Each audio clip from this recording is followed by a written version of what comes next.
Good morning, students. I am Anurag Dubey, and today we are going to study biology. So before we start the chapter, we should understand what is biology. Can you tell me what is biology? Biology is a branch of science which deals with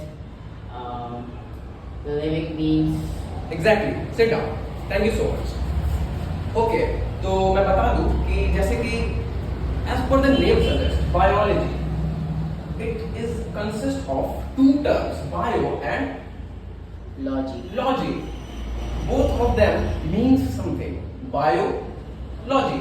Bio means living.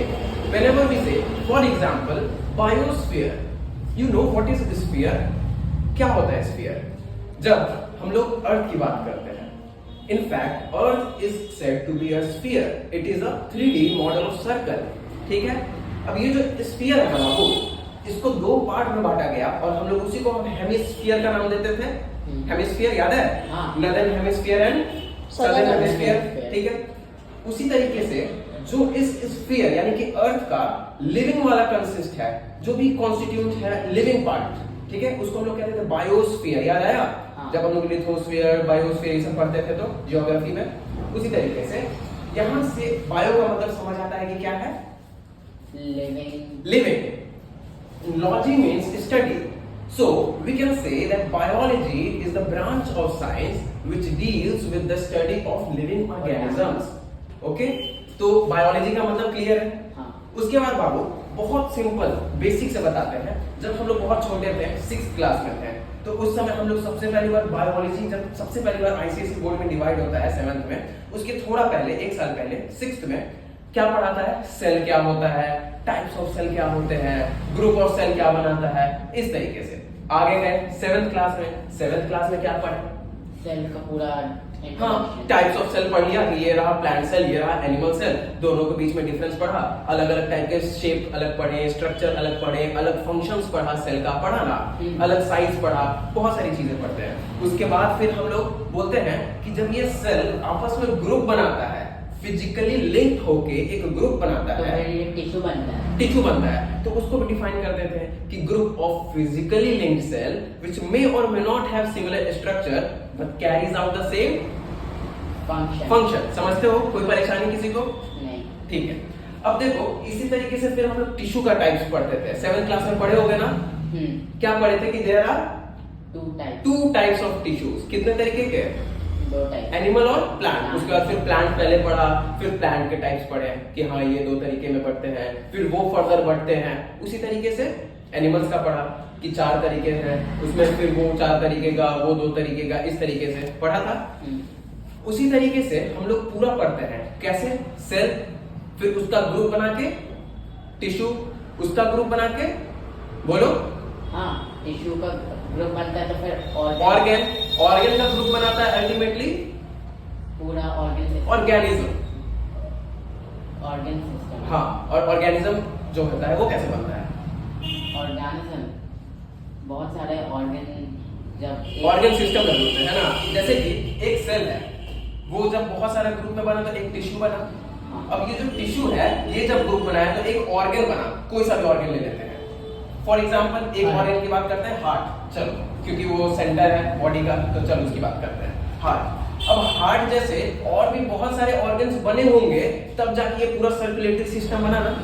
ये circulatory system क्या है? ये heart का पूरा organ system है जिसमें एक नहीं बहुत सारे ऑर्गन्स इन्वॉल्व है ना. आर्टरी, वेन, अलग अलग ऑर्गन्स इन्वॉल्व है ना पूरी.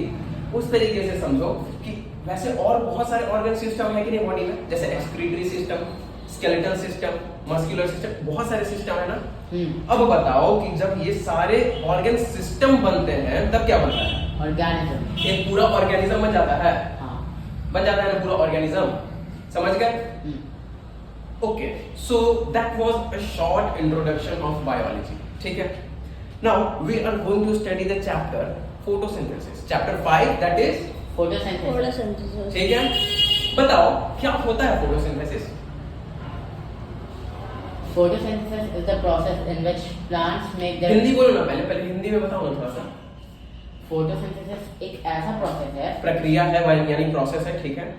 जिसमें जो प्लांट होता है वो कार्बन डाइऑक्साइड, वाटर और सनलाइट जब उसको मिलता है तो ये सब को लेकर वो अपने लिए फूड बनाता है और फिर लीफ से सारे जगह हर पार्ट में ट्रांसफर करता है। हाँ, लीफ से जो ट्रांसफर करता है वो फोटोसिंथेसिस का पार्ट नहीं है।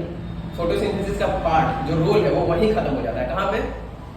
जहां पे वो अपना खाना खुद से बना लिया। ठीक है, तो फोटोसिंथेसिस को in simple, in general, shortest and the most beautiful जो डेफिनेशन कहा जा सकता है वो ऐसे हो सकता है कि photosynthesis can be defined as, सबके नोट्स देंगे अभी थोड़ी देर में, बस एक एक्सप्लेनेशन है ये, can be defined as the process in which plants, bracket में लिख देना, green plant makes their own food with the help of carbon dioxide, water and sunlight. ठीक है, और एक और चीज रहता है क्लोरोफिल। याद आया? हाँ, ग्रीन क्लोरोफिल। जब हम लोग प्रोसेस लिखते हैं ना तो हम लोग क्या लिखते हैं? अच्छा, अभी शॉर्ट फॉर्म में लिखते हैं कि जो प्लांट है वो क्या क्या लेता है बाबू? CO2, कार्बन डाइऑक्साइड लेता है और क्या लेता है? ये वाटर H2O। जब सनलाइट और क्लोरोफिल के हेल्प से क्या बनाता है वो? Glucose plus oxygen. ठीक है, थोड़ा सा पानी भी हाँ बनता है। ठीक है, बाकी ये ऑक्सीजन भले ही उसका बाई प्रोडक्ट हो, यानी कि वेस्ट प्रोडक्ट हो, जिसको वो निकाल देता है, क्या करता है? रिलीज कर देता है। Still it is very important for our survival of environment. ठीक है, basically it is called environment. ठीक है, ठीक है।